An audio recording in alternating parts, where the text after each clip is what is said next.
I'm E.G. Marshall. It is the fashion today, dating from Freud, to consider that insanity is not hereditary, even the predisposition to it. But the great Sigmund Freud died less than 40 years ago, and before him, the taint of madness was accepted to run in families, passed on down through the generations like some congenital disease. Whether the belief is true or not, there is a harrowing story of such a family. But, Dad, Mr. Monkton is your best friend. Has been all your life. Jim Monkton is one thing. He escaped the curse, thank the Lord. Well, you can't for a moment imagine that Stephen, who happens to be my best friend, is anything but normal. I hope and pray he is, but he's still young yet. And they say it skips generations. I'm not going to argue anymore. I know your mother put you up to this. Mother had nothing to do with it. I'm thinking of my sister. Anne would be far better off with a short-term headache than a lifetime of misery and despair. Oh, but Father... No, David. I'd rather put her in a convent than see her married to a Monkton. For as sure as I'm standing here, I know it in my bones that Stephen Monkton is marked by the curse of his family. He'll end up a raving maniac, or dead before his time.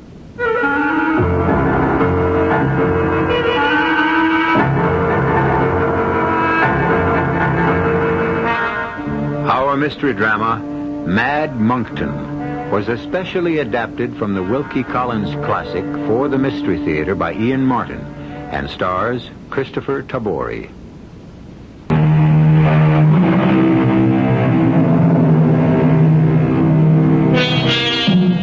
The great Scottish historian Carlyle said, "History is a distillation of rumor." However, a contradictory quote is, "Where there's smoke, there's fire." Whichever may be true of the Monkton family, gossip had marked them as a family damned by hereditary insanity. Every kind of insanity had cropped up through the years, monomania being the most common. The world of the Monkton family shrank to almost nobody, except for the Elmsleys, friends and neighbors. My father and Mr. Monkton had been school friends, and when, years later, their paths crossed again, their friendship was renewed. By that time, my younger sister and myself were almost of age, with little more than a year separating us. Mr. Monkton's son, Stephen, was about Anne's age, and I remember coming home in my last year of college to find that they were in love and wanted to be engaged. The Monkton family and my mother and myself were all for it. My dad was the only stumbling block. It makes me so mad, David. I mean, Dad can get so pig-headed. Couldn't you shake him at all? You were my last hope. I did my best, Princess, but it was running my head against solid granite. But it's all so silly. It's so unfair. It's not like him. No. Usually my father's pretty easy to get on with, and usually you can twist him around your finger. Or Mom. Not this time. How can he risk Mr. Monkton's friendship with some crazy notion? What made me use that word? Princess. What? You know, I know how much Dad loves you and wants your happiness. It's hard to see him being so set against this, except... Except what? Well, I mean, Dad is a doctor. He has a lot of special knowledge none of the rest of us have. Maybe... David Elmsley? Do you dare to stand out here in our garden and suggest in front of God and everybody that your best friend is... All right, hold it. Just let's get a couple of things straight. First of all, you're my first interest in this. Second, sure, Stephen is a friend, but not my best one. I'm away at college most of the time, except summers like this. So you're against me, too? No, I'm not. For all I can see, Stephen's a darn nice guy. But if Dad knows something, I mean... If there is some kind of disease we don't understand about... All I know is I love Stephen and I'm going to marry him even if I have to run away with him. You can't do that. You're both underage. We can wait. It's not that long. And once we both get to be of age, we'll be married even though it's over Dad's dead body. Poor Anne. She was going to regret those words. But before that, she was going to have more immediate regrets. For as soon as my father refused to give his consent to the engagement, and naturally was forced to reveal his reason for it, Monkton Abbey was closed to our family forever, and Stephen forbidden to go near any of us. Anne was beside herself till I worked out a little subterfuge. I returned to college and wrote my father that I was having a series of strange headaches, which brought him post-haste to diagnose them. So while he was away, my mother could arrange to let the two lovebirds meet. David was an angel and got Dad out of the way for a day or two. Now, Stephen, what are we going to do? Well, wait till you're 21, and then I'm going to carry you off like a knight in the old stories of daring do. If your father will let you. I'll be 21 in less than 4 months. There's nothing he can do to stop me. Nothing either of them can do. But would he try? I don't know. He's awfully angry with your father, and he can be just as stubborn. That damn legend, you know? It bothers him, and Dr. Elmsley hit him right where it hurts the most, in his pride. But what started it all? Heaven knows. The things I've heard I won't shock you by repeating, but there's no proof for any of it. It all started so long ago. And it never would have amounted to anything, I suppose, if people weren't so jealous. Because your family's always been so rich and powerful. Something like that. Lord knows there's enough money. We're rolling in it. We can live like whatever we please, wherever we please when I come into it. Unless your father's still angry enough to cut you off. Well, who would he leave it to? There's only Uncle Alfred left. He's off in Europe somewhere and rich enough in his own right. What's he like? Ooh, a monster. My esteemed uncle is enough to give the whole family a bad name just by himself. I've only seen him twice. I honestly think he is so completely evil, my father pays him off to keep him out of the country. Let's not worry about Uncle Alfie. He's not any part of our problems. Prophetic words again. If poor Stephen could only have known, if any of us could have known the future when Anne wrote me of her meeting with Stephen. But we didn't. And if he had, this story might never have happened.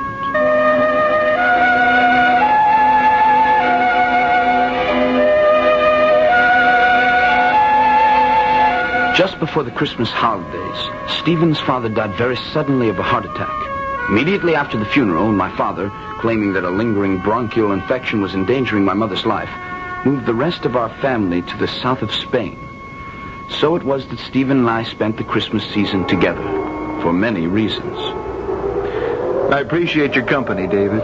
Where else would I go, with my family over 1,000 miles away? You could have joined them in Spain. Most of the time would have been spent getting there and back. Besides, it's more important now to find out about your plans for the future. In a few weeks, I shall be 21, my own master. I shall have an income of £30,000 a year. In 6 months, your sister will be 21 and her own mistress. I intend to marry her. Have you any objection? No, none. So you and Anne will be married by summer. With or without your father's consent? With or without my father's consent, even if it's over his dead body. Phrases that haunt me, and will haunt me, I suppose, to my grave. I hope not beyond. For a few days before my sister's 21st birthday, my father picked up a virulent case of the Spanish flu, and within 3 days was gone. My mother and Anne brought his body home to Wincott for burial, and I met them there. But during the week I waited for them to return, I learned of the strange goings-on at Monkton Abbey, and discovered that my one-time friend Stephen refused to see or talk to me. But why didn't he even come to the funeral, David? I don't know, Anne. He won't see me. The servants barred the doors. I can't even force my way in. But doesn't he want to see? Doesn't he ask for me? Anne, I don't know how to tell you this. Well, ever since shortly after his father's death, peculiar things have been going on at the Abbey. What peculiar things? It's too soon to talk about them now. Well, what's he been doing, locked up in that lonely old mausoleum all alone? I can only tell you what the local gossip is, if you insist on hearing it. Oh, but I do, David. I must. Well, the local farm laborer that's been on the estate near the house says that he's been wandering and walking about carrying dusty, old, crumbling papers in his hand. That he's forcing open scores of old windows as if to let the light into rooms that have been closed for years. You know, there must be some 80 rooms in the Abbey. And that once, towards evening, he was even observed standing on the very highest of the crumbling turrets, never ascended before in recent memory, which is supposed to be inhabited only by the ghosts of the ancient monks who once possessed the buildings. But what's he looking for? Anne, I don't know, unless... Unless what? Unless the old story is true. The old legend that Stephen has lost his mind. No. And where are you going? I'm going to find out for myself. To prove you're all wrong. I should have followed Anne, I suppose. But I thought perhaps it was better for her to find out the truth for herself. Whatever the truth might be.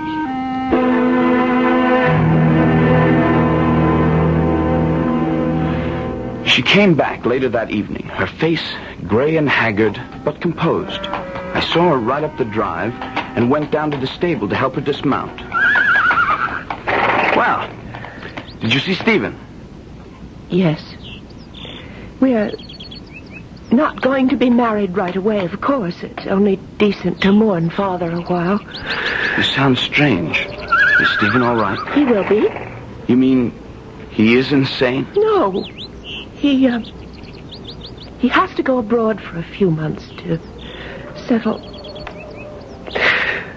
an affair of honor. And then he'll come back and we'll be married. Are you sure? I hope I am. And There's nothing more to be said, David. It's just going to take a little time. You must go back to college and finish, and by that time, then we'll see. It'll work out. It's got to work out.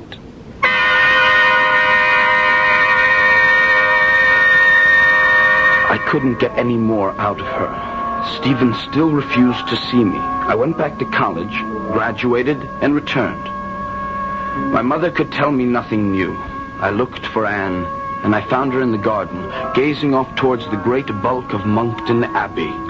Her face was drawn and white, and she was painfully thin. But when she saw me, she jumped up to hug me with joy. Oh, David. Oh, how good to have you back. Hello, Princess. Let me look at you. You don't look yourself. Is it still Stephen? Yes. Stephen. You miss him so much. I used to have letters every day. Then less and less, and now I haven't heard from him in over a month. Well, perhaps it's just as well. No.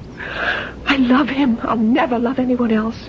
I'll wait for him till he finds what he has to find. What is he doing in Europe? I can't tell you. That's his secret. Where was he when you last heard from him? Italy and Naples. David, aren't you going to Europe? Yes. I've been planning to travel a bit before I settle down to the law. Then find him for me, please. I might as well start at Naples as any other place. Oh. My best language is Italian anyway. All right. If I find him, then what? Tell him I need him and I want him. I want him to come home and marry me. Tell him it doesn't matter, that we'll learn to live with this ghastly thing somehow. And that was the most I could get out of my sister, whatever this ghastly thing was. So I went to Naples, and as chance would have it, my first day there, I had news of Stephen. I ran into Chip Travers, an old friend from school, now with the embassy. We had lunch together, and I asked about Stephen. Heard of him? My dear Elmsley, we can't even comb him out of our hair. What do you mean? Well, the man has an obsession. A sick one, I might add. Frankly, I'd say that old Monkton has gone round the bend. He's as mad as a hatter.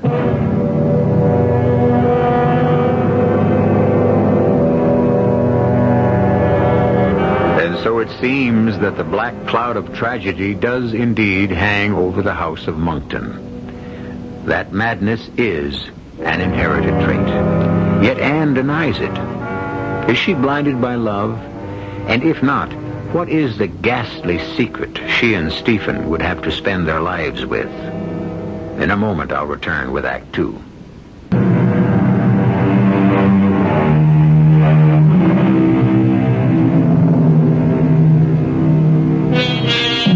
Monomania, an insanity in which the psychotic thinking is confined to one idea or group of ideas. Dictionary definition.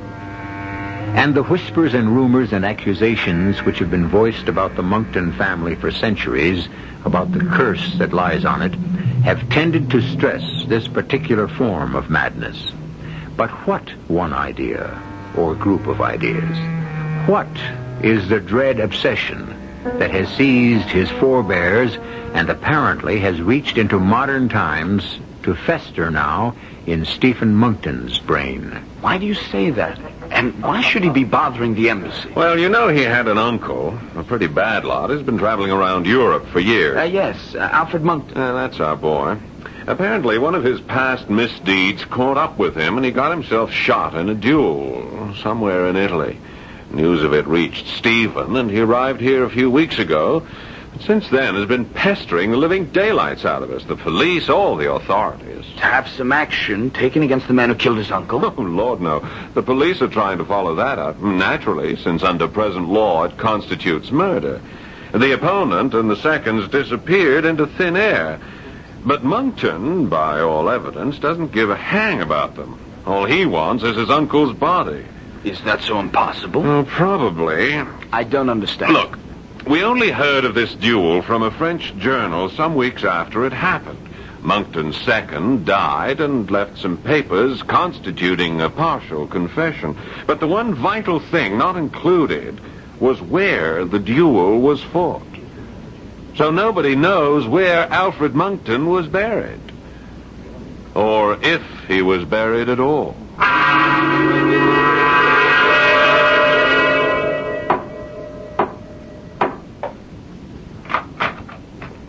Yes? Stephen, how are you? David Elmsley, how good to see you. But you're not alone. Of course I am. Who would be? Oh, if you mean Anne. No, I'm sorry. She isn't here. No, I didn't mean Anne. Come in. Come in. Thank you. Sit down. Sit down. There, by the reading lamp, by the fire. You must tell me all about home and Anne. As I crossed the shadowed room, lit only by the one lamp, my spine was still cold from that peculiar moment at the door. The moment when Stephen, at first so obviously glad to see me, had let his eyes wander for a moment and stay fixed at a spot over my shoulder, as though someone stood there, behind me, watching, waiting, for what? David, what brings you here to Naples? Oh, part touring the continent, part a promise to Anne. You haven't written her in a long time. No. She's pretty heartbroken, Stephen. No more than I haven't written because for all my searchings, I've nothing to report. She sent you a message, Stephen. Oh. May I see it? Well, it's a verbal one. She was afraid her letters were going astray. What's the message? She said, tell him I need him, and I want him. Tell him to come home and marry me. Tell him it doesn't matter, we'll learn to live with this ghastly thing somehow. Yeah. She still believes. What? That I'm not mad. I don't quite know what you mean. Well, sometimes I begin to wonder myself. Stephen, what is it you're looking at over my shoulder? There's nothing there. There's nothing that you can see. But, since you're here, since Anne sent you, you have a right to know. Only, before I tell you... No, don't leave your chair. I want to make an alteration. Do you mind sitting in a strong light? No, it's quite dark in here anyway. Well, then just wait a moment. I won't pretend I was, well, what's the word? Uneasy? Shaken? Or to be totally candid, frightened. Especially as I watched my friend's preparation with the extra light. The wild glitter of his eyes and the dark shadows beneath them. From an adjoining room, he brought a large reading lamp, then 2 candles from a table and 2 more from the mantel, placing them between us. His hand trembled so much, I had to light them for him, and at his direction take the shade off the reading lamp. At last he seemed satisfied, and we sat down. He started his story without hesitation. Has Anne told you anything of why our marriage is delayed, why I'm here? No? I came here to find the body of my Uncle Alfred. Yes, I know that much. And the duel. And that no one knows where it took place. Who told you that? Chip Travers, an attaché at the embassy. He said something about your uncle's second having made a confession. Oh, yes. His name was Foulon. He died in Paris 2 days before I located him. The confession he left failed to tell us where the duel had taken place. Yes, but he must have given you some idea. Oh, if only he had. I have the whole document here. You can read it later. Was it fought honestly? Well, apparently. If any duel can be considered so. They tossed for first fire.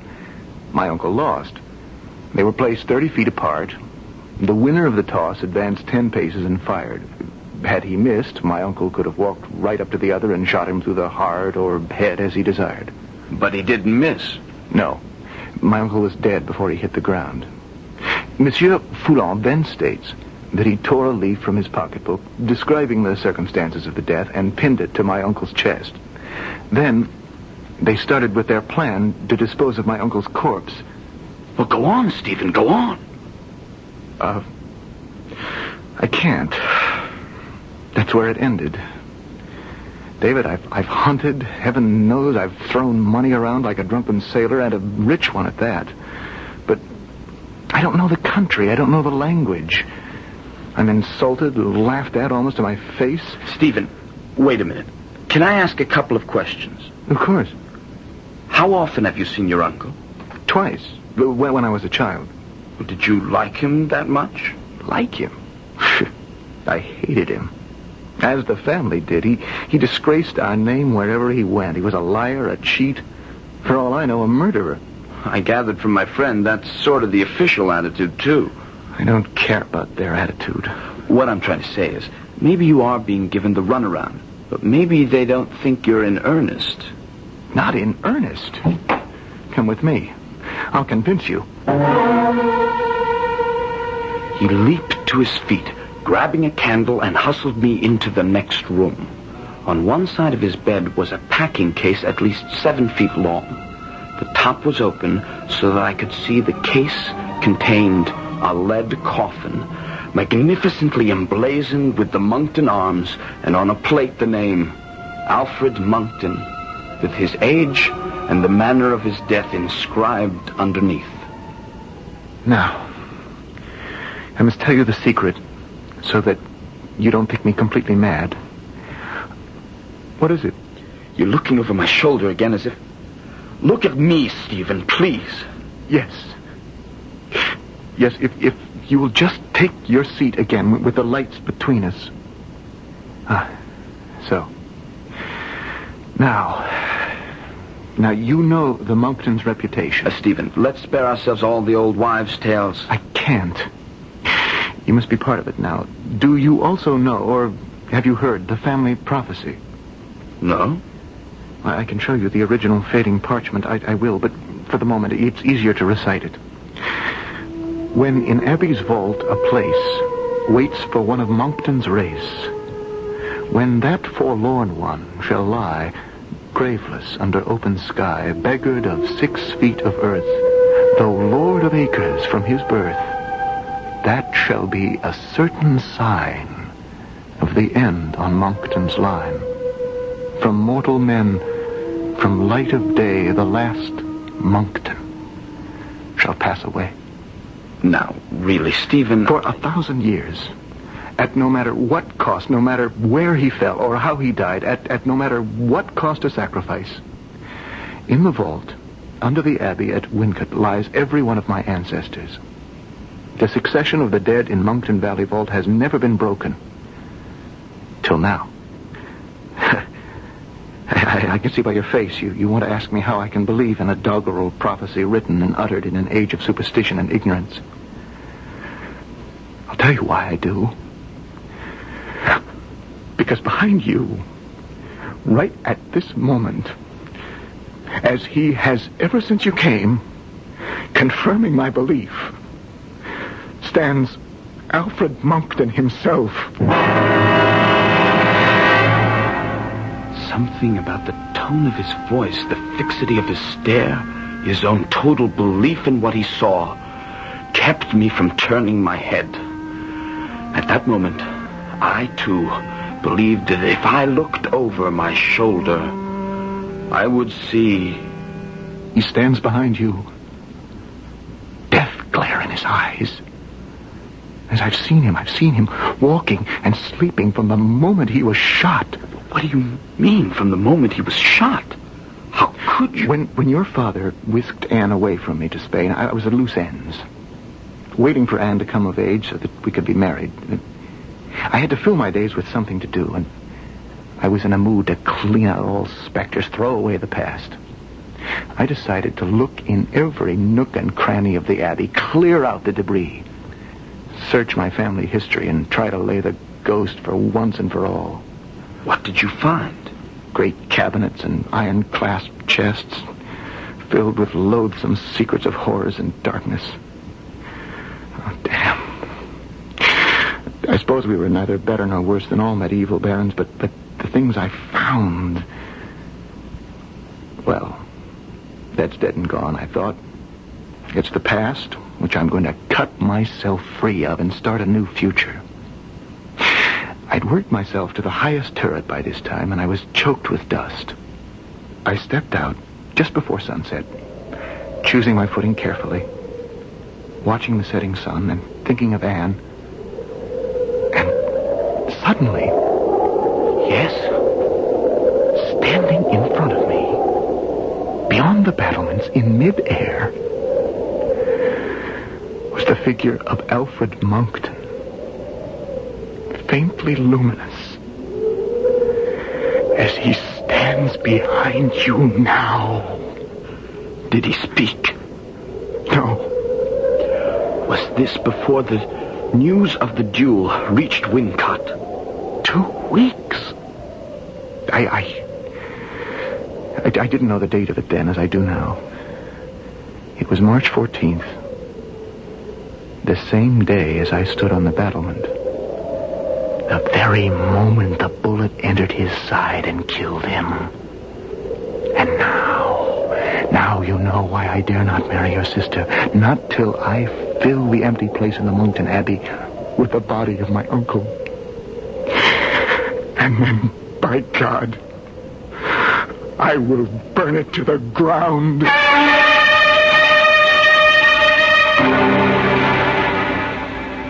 So now we know what the monomania of Stephen Monkton's is. But can it be cured by finding his uncle's body and the other means he plans? Or is it doomed by the ancient prophecy that from mortal ken, from light of day, he's the last Monkton to pass away? I'll return shortly with Act 3.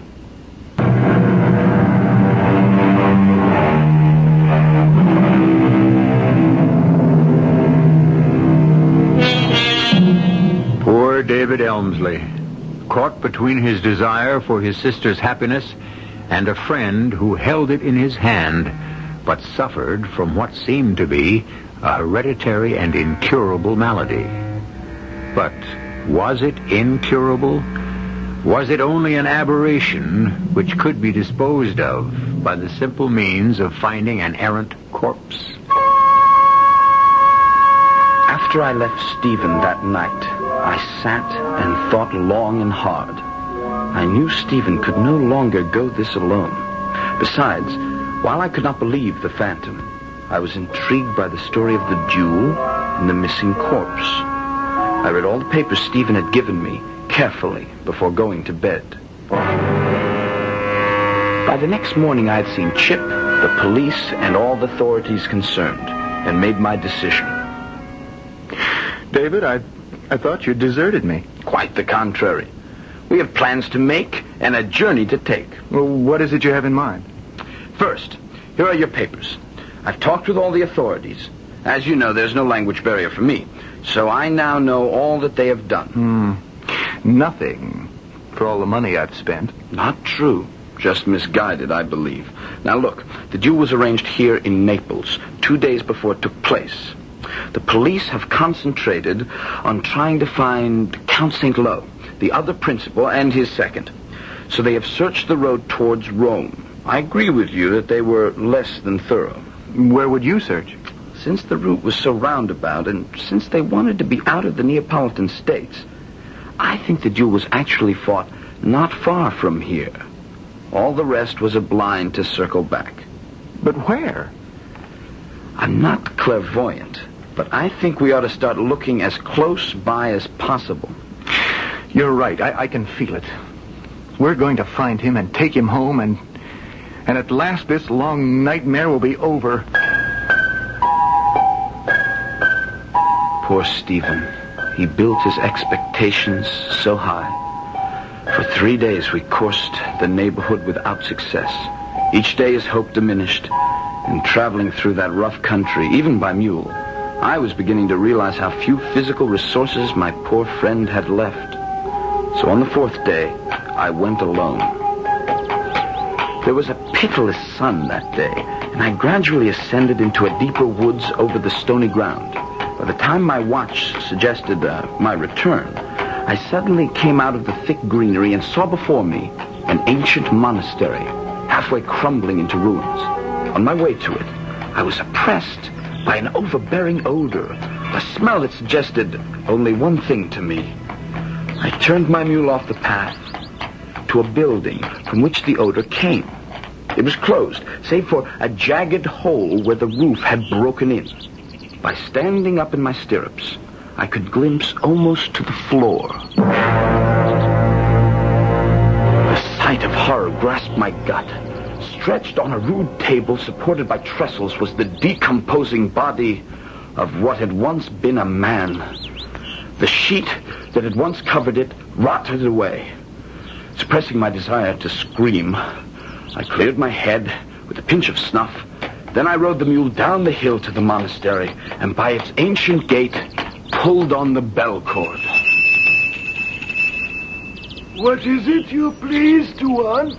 I'm a traveler who... We live in a miserable place. We have nothing to show travelers here. I don't come to see anything, except what I have already seen. Will you please come out, or must I force my way in? Are you alone? Yes, quite alone. No women with you? No, none. Then enter, by the grace of God. I have just seen a gruesome and horrible sight. In that outbuilding back there is the decomposing body of an unburied man. An ugly sight. Do you know about it? Everything. Everything. Some months ago, we are at our poor meal in the refectory, and we hear of a sudden bang, a gun. We thought it to be a hunter. Well, where did the sound come from? From the meadow beyond the trees. And that's all you heard? Patience. The old go slow. Let me see. Oh, yes. There was a ring at this gate. Oh, the devil of a ring. And the Father Superior said, "Go, brother. See who it is." I opened the door, and lying on the threshold was a man, dead, with black eyes open, staring to the sky's blood-soaked shirt. The same man who lies out there? The same. But why did you not give him a decent burial? I think I can answer that, sir. I am the Father Superior of this monastery. You may leave us, brother. I have been hoping and praying that the Lord would send you... Me? Yes. Are you not some relative of the deceased? Are you not seeking him? I myself am not a relative, but his nephew is nearby in Fondi. Yes, I was seeking him. But you still haven't answered my question. This piece of paper pinned to the man's chest when we found him. Do you read French? I'm afraid with difficulty. Then I shall translate it for you. This paper is attached to the body of an Englishman, Mr. Alfred Monkton. He has been shot and killed fairly in a duel. Since we must fly to escape the law, the body is placed at the door of this monastery to receive burial at the hands of its inmates. It is signed only with the initial F. Of course, his second. But, Father, why haven't you buried him? The man is not of our faith. He died unshriven. This is consecrated ground, and we are not, by the laws of our order, permitted to leave its confines. We did what we could. I had sent a missive to Rome by those who were bringing our food once a month, asking permission from my superiors to take what action they deemed right and sanctified. But as yet I have had no answer. Has this nephew papers to prove his relationship? Everything. To prove it beyond a doubt. Then I pray to you, my son. Bring him to take his uncle and bury him, so that he may be commended to God. The next 10 days were a fever of activity. I arranged to have embalmers with what chemical assistance was needed. Stephen wrote immediately to Anne, warning to expect him home, and that all was well. They would be married as soon as he returned and place the casket with his uncle in the vault. Only one small hitch seemed to halt our arrangements. There was no space on any merchant vessel leaving Naples. That was quickly solved by our chartering a stout little brig, and within a fortnight, Stephen, myself, and Uncle Alfred, casketed and boxed securely in his crate, were on our way home. But the end was not yet in sight. I can almost smell England. How much longer do you suppose? The captain says that's up to the wind. 2 days, 4 at most. Can't believe it's almost over. It is. Tell me, does the Phantom still appear to you? Oh, yes. Didn't I tell you he followed me everywhere? I shan't lose him till the empty place is filled in the Abbot vault. I'm tired, David, good friend. I think I'll go below for a while. Till later. Take a good rest. Your troubles are over. I'm afraid not quite, Mr. Elmsley. Why, Captain, you startled me. I didn't see you. I were waiting behind the bulkhead. I wanted to talk to you alone.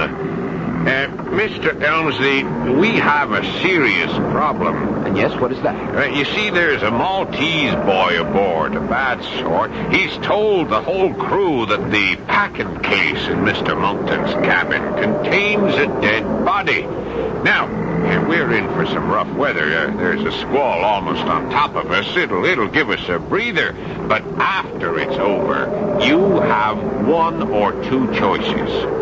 Either tell the crew the boy is lying and I'll hand him up to the rope, or throw that packing case overboard if it does contain a body. And suppose I refuse both conditions? Then we'll have a mutiny on our hands, and either the box will go over, or I'll have to put in for the nearest. Well, there's no time to discuss that now. Get on below. You'll only be in the way here. I scarcely made it below deck when the squall hit us. The brig strained and groaned, and we could feel her whirl about. Then came a deafening crash, and a flood of water poured into the cabin. We were sent hurtling to one side, and could feel her suddenly settle that way. Mr. Monkton! Mr. Elmsley! She's broached too! Make your way to the upside! We're abandoning ship! Come on, Stephen! No, not without him! Are you out of your mind? It takes 6 men to even budge that casket! You go, David! It no longer matters about me. I have no future if this coffin goes. I stay with this ship. If she sinks, I sink with her! I'm not going to allow you to kill yourself! You fool! No!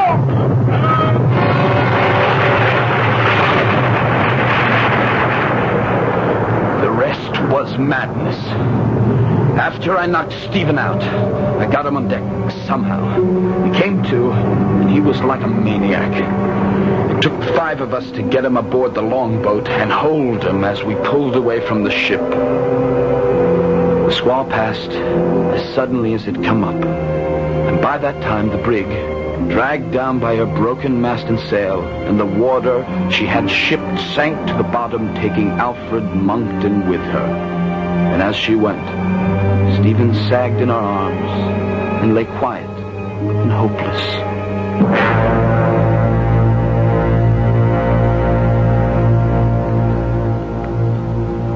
I'm sorry I'm too late, Anne. I didn't get your message in time. It doesn't matter, David. He spoke of you at the last. He was quite lucid about what a good friend you are and how hard you tried to save him. I'm glad he's gone. It's been a terrible year for you, Princess.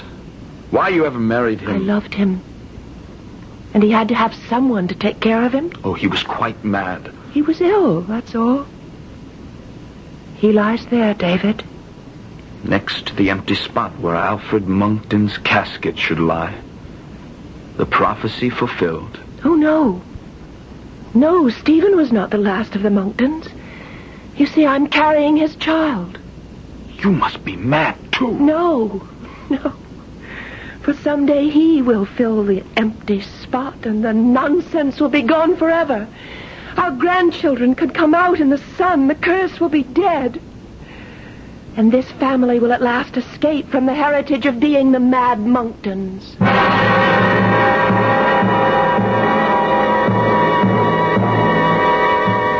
So goes the story. Anne Monkton never married again, but she did bear her child. Was she right that the taint was ever removed, or had love betrayed her into perpetuating a legend? That is something only time can tell. I'll be back shortly.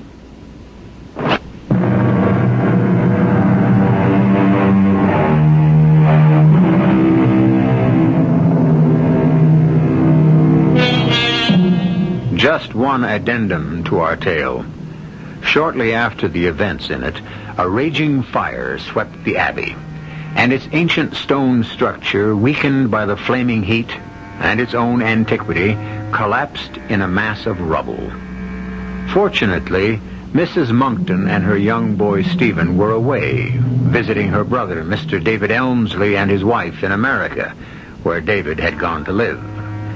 As far as I know, their heirs still live here. Happily, I hope, and especially for the Monkton family, ever afterwards.